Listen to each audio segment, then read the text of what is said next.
Hello. Welcome to episode 16 of the Miss Strawberry Makes podcast. I'm Michelle. This is a crafty podcast about knitting, crocheting, sewing, and any other crafty shenanigans that I get up to. You can find me on Instagram as Miss Strawberry Short Girl, on Ravelry as Miss Michelle Bell. There's also a Ravelry group for this podcast called the Strawberry Patch, and the show notes for this podcast will be on my blog, also missstrawberrymakes.blogspot.com. Okay, well, it's been a long time since I've done one of these, as you can probably tell. I think it's been over 3 months, so I feel really rusty, and I feel really awkward again. Excuse me, frog. Talking to my phone. Well, goodness. Anyway, okay. Well, the reason it's been so long since I've made a podcast is because I started a new job at a nursing home in the activities department, and I'm really enjoying it. It's been really great, and I feel like it's a good fit for me with my personality and just the things I enjoy. So I enjoy chatting with older folks as it is, so it's great that I can have a job doing that. So I always feel like they have the best stories, and I just love hearing about the way things used to be and stuff like that. So yeah, I really enjoy it, and I like being able to help them too. So yeah, so trying to think. I thought I'd just do a little bit of chatter at the beginning here, just to kind of work my way into doing a podcast again. Hopefully this one won't be too long since it's been a while, but I feel like I don't have a ton to show you guys since I've been so busy. I haven't had as much crafting time. So, let's see. I did want to say that my podcast 1-year anniversary is coming up in November. I forgot to write down what day, but I feel like it was like the 7th or 8th or somewhere around there in the single digits of November. Yeah, so probably do something fun for that, maybe a giveaway or something like that. So keep your eyes peeled for that. If I can manage to get my act together enough to get another one of these out before then. So, yeah, I guess a lot has changed since I last podcasted. Our family has welcomed 2 new wee rabbits. On July 31st, my nephew Elijah Daniel was born, and then on October 8th, we welcomed Samuel Isaac into the family also. So 2 new babies to love. It's so great. Love them already. And made them each a little cabled sweater. I think I had shown you baby Sam's on the last podcast. It was the mustard colored one. I didn't know his name yet at the time. Didn't know either of their names yet at the time. So, yep, Eli and Sam. And, yeah, so I got those done and delivered, and I have some pictures of Elijah in his, and none of Sam in his yet, but Beth, my sister, Sam's mama, did say that they got some pics in it, so I can't wait to see those. Anywho, I think that's about all I have for chatter, because apparently I'm not very good at chatter. Maybe we'll just move right on to finished objects. So let me take a sip of tea. Oh, isn't this a cute cup? This is my fall cup, although it's not technically fall. It's just gardeny with chickens, and look, I love the handle. It's got a little pitchfork on there. Mima had gotten me this cup years and years ago, and it's one of my favorites for this time of year because the orange makes me think of fall. So,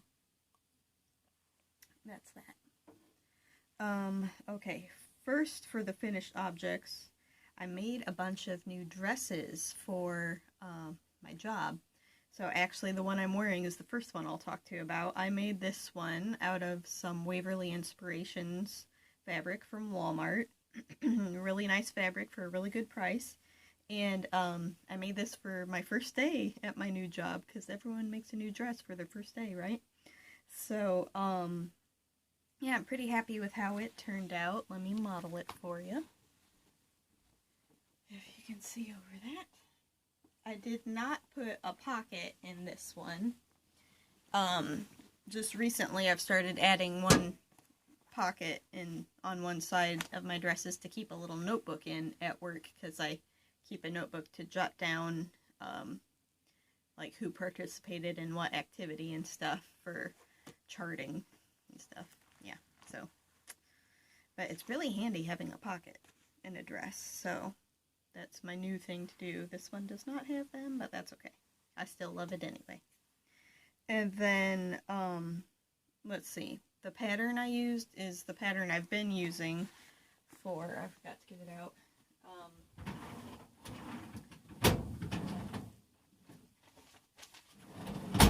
for this style of dress. Oh, notice my new cabinet too. I got that on Labor Day at a local antique mall, so I'm really happy with that cabinet. I love it so much. But boy, was it heavy. I didn't know if me and Dad were going to be able to get it in here up the stairs. It was so heavy. It was, yeah. Thankfully, neither of us threw our back out doing it. But okay, here's the pattern I used. It is McCall's 2575. And it's from the year 2000, I think. So it's probably out of print. But I really like this pattern. I got it at my favorite thrift store for $1. And I really just used the bodice of View D. No idea who Emily Arkle is, but there you go. View D bodice, and then just a simple gathered skirt. I don't use these skirt pieces. And yeah, that's about all I have to say about this dress. The next one I did was my London Scenes dress. It's Kath Kidston duck cloth. Let me grab it.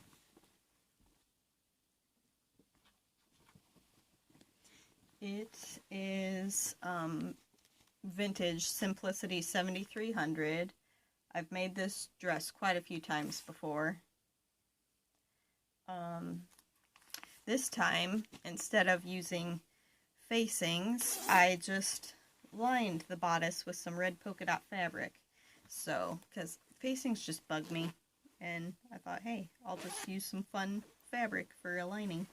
So that's what I did. And then I also added a little patch pocket to the front, also for my notebook, and I tried to match up the print, as you can see, so that it just kind of blends in. So really happy with that. And then to hem it, I just used some bias tape so that it could be as long as possible, because I only had 1 meter of this fabric, and at work there's a dress code, like has to be knee length. So although I still just wear leggings under it anyway, just for comfort even. And yeah, so I had gotten this Kath Kidston duck cloth on clearance. They had it on sale. Can't remember how much I paid for it, but probably at least half price. And I had loved this fabric since I first saw it, so I was really happy to get my hands on some. And I knew that I wanted to make this out of it when I got it, because I have the Provence Rose one that I made this out of too. So really happy with that. Okay, we're just sailing right through these, aren't we?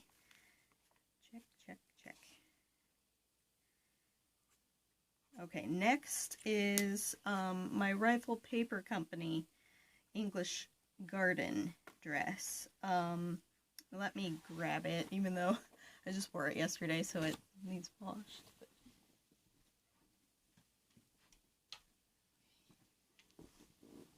Okay, here it is. I love this fabric. It's got little chickens on it. And here, let me get it where you can see it better.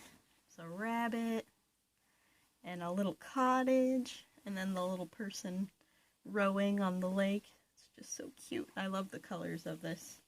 But yeah, it's cotton and steel. They made the fabric. And Rifle Paper Company, she drew the design, or painted, I don't know what she does, but yeah. So I'm really pleased with how this one turned out. It's the same pattern as this one, and I love having colored zippers to go with So, and I felt like that one went pretty good with this. It's an old metal zipper, my favorite kind. Always pick them up at the thrift store. And then this I just lined with some plain white fabric because I didn't really have any that would complement it without showing through too much, this ivory colored background. So yeah, I treated myself to this fabric for my birthday, which was August 15th. So yeah, happy with that. And then, I feel like I'm not saying enough about these, but I mean, what is there really to say? Oh, and then I can insert pics of me wearing that.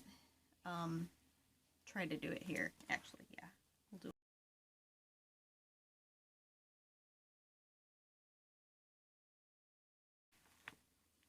Okay, and then the final dress I have to show you is my Liberty-inspired floral dress, I call it. Because when I saw this fabric, I thought it looked like Liberty of London. I got this fabric at Hobby Lobby.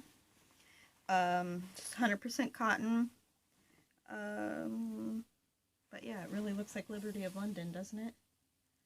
Love it so much. It's a nice weight fabric too, really good quality. So, and I did a little yellow zip on that one. Bring out the yellow. And I even did yellow top stitching on there, but you can't really see it. That's okay though. So yeah, really happy with that one. And it and the previous dress both have the interior pocket, which is like super handy. Everyone loves a dress with pockets. So those are my dresses I've made. And I have a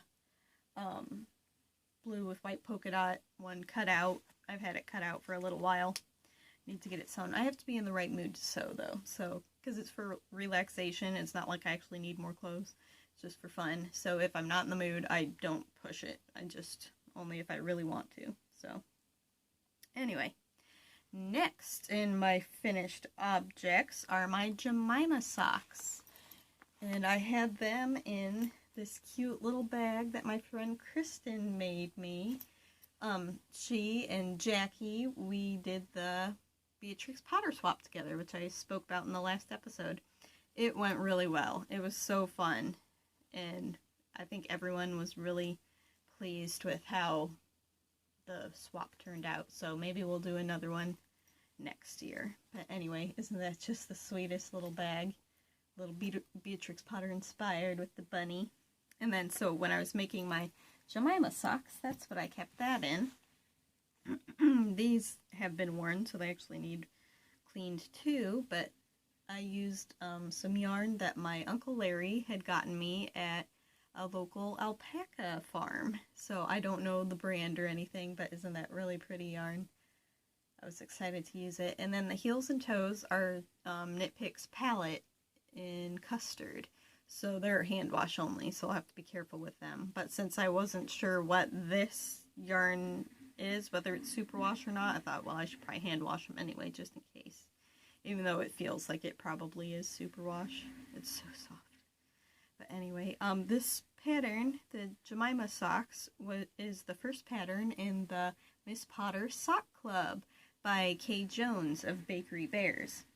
Bakery Bears? Yeah, I'm new to her podcast, so of course I had to join the Miss Potter Sock Club. My friend Victoria, Wonky Stitches on Instagram, tagged me in it. Was like, check this out. I'm like, yes, I need to join that. Thank you, Victoria.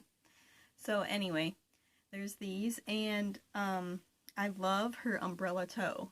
I think that might be my new go-to toe for everything. It just fits so nicely. And I love how she did her heel flap too.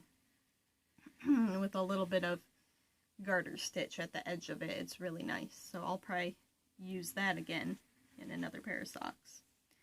So, and then, yeah. So, the next pattern for the Miss Potter Sock Club just came out today, and it's Peter, inspired by Peter Rabbit. And I'm thinking I'll use my Clark and L yarn I won in the giveaway. You remember I won the giveaway, and then she also sent one for you guys, and we had a giveaway, so that was fun. But wouldn't this be perfect for Peter Rabbit inspired socks? It's got the rabbity colors, and then I know it's like teal, not really blue like his jacket, but still just the little pop of color I love. So, and I'm thinking I probably won't do contrast heels and toes with this, just do it up plain.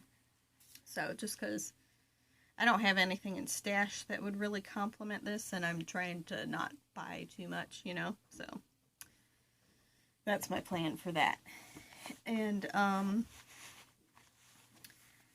okay, I mentioned about the Beatrix Potter swap. I'll show you what I've been working on for Kristen is, if you remember from the last episode, I made Jackie a little coin purse, or not coin purse, I guess it could be a coin purse, but like notions pouch knitted out of yarn that I had used in my Beatrix Potter cardi, and I did the same thing with Kristen here, but I used green for the background instead, and then just had fun with some stripes on the back. So I need to just add the details, embroider in his eyes and his little shoes, and then sew it up, line it, and sew in the zipper. So just about done with that. So I can get that sent off to Kristen, and then I've got some other little goodies for Kristen and Jackie too. Yeah, so that's that. I should show you some of the things Jackie sent me for the swap. They are so cute. She sent me like a ton of stuff, but let me just show you a couple things here. This is probably my absolute favorite, are these little pins that she sculpts, paints, and they're just too precious. I hope you're seeing this okay. And I made a little pin cushion out of one of my pretty egg cups that I got at Home Goods and stuck them in there just so that they can be on display. Let me see, what else should I show you? I might just show you these. These are probably my favorite thing. Oh, I should show you the little bag she made. Let me grab it.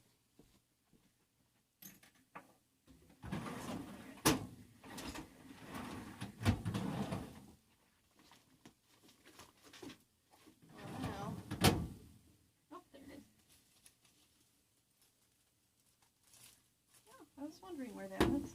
Good. I did that. Anyway, sorry. I keep things really tidy, as you can tell.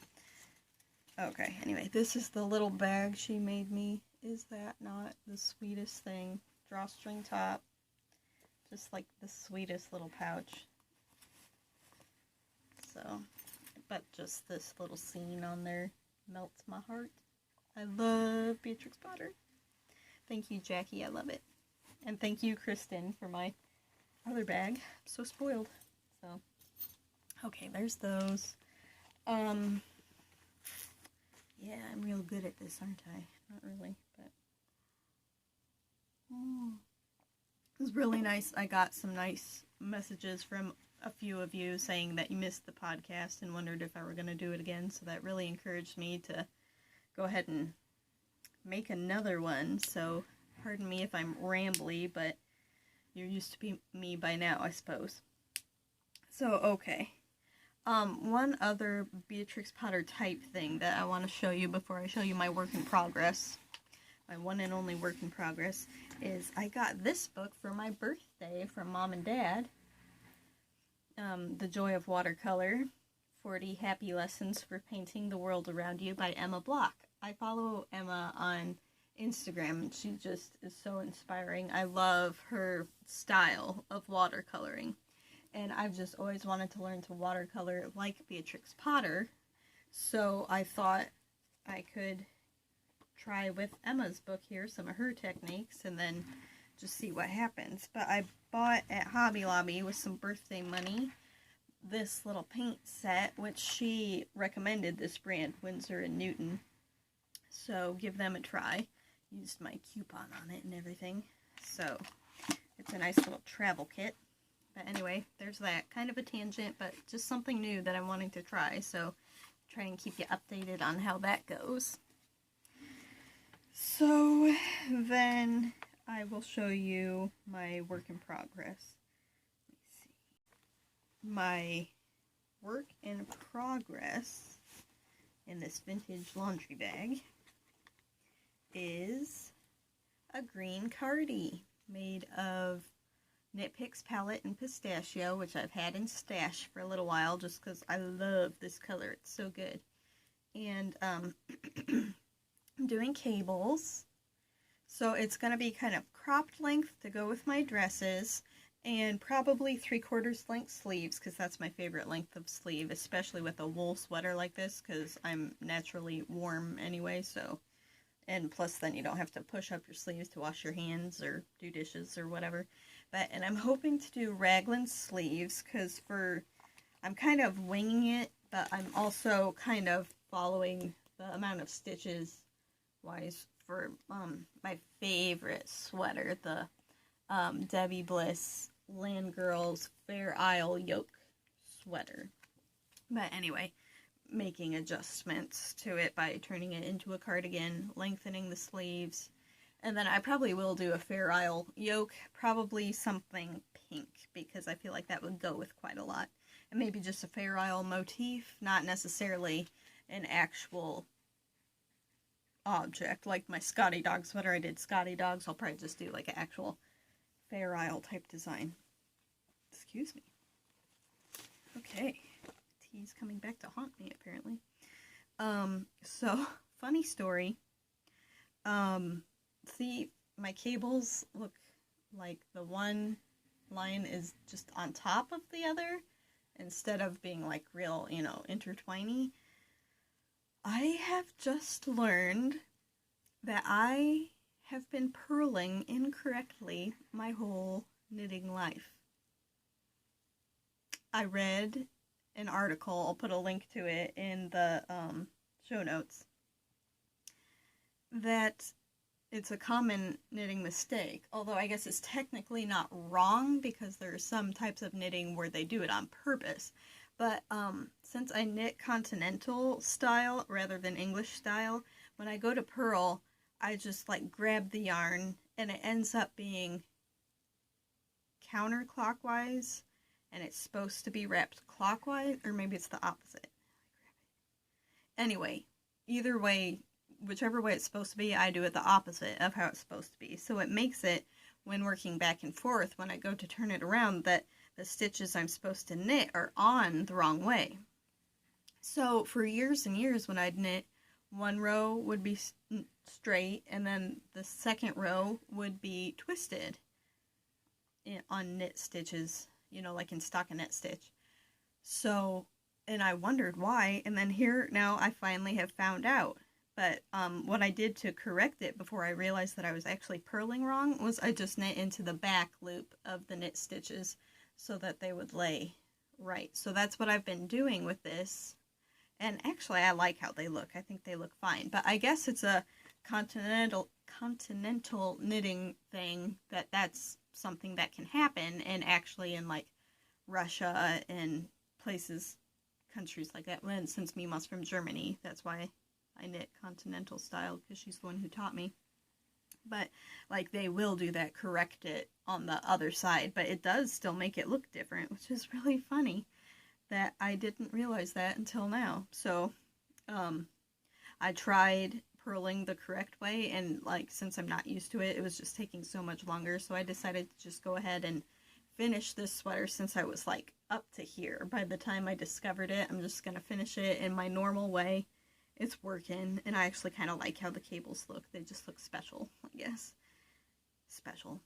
I don't know. They just look unique, I think. So, we'll leave it like that. But anyway, isn't that hilarious? I've been knitting for probably like 16 or 17 years and been purling incorrectly the entire time. Leave it to me. That's all I have to say. But anyway, the reason I'm making this sweater is for an upcoming project. Let me grab the fabric. This cute Christmas fabric I got at my local quilt shop. It is Moda Swell Christmas. So cute. Who designed that? I forget. Urban something.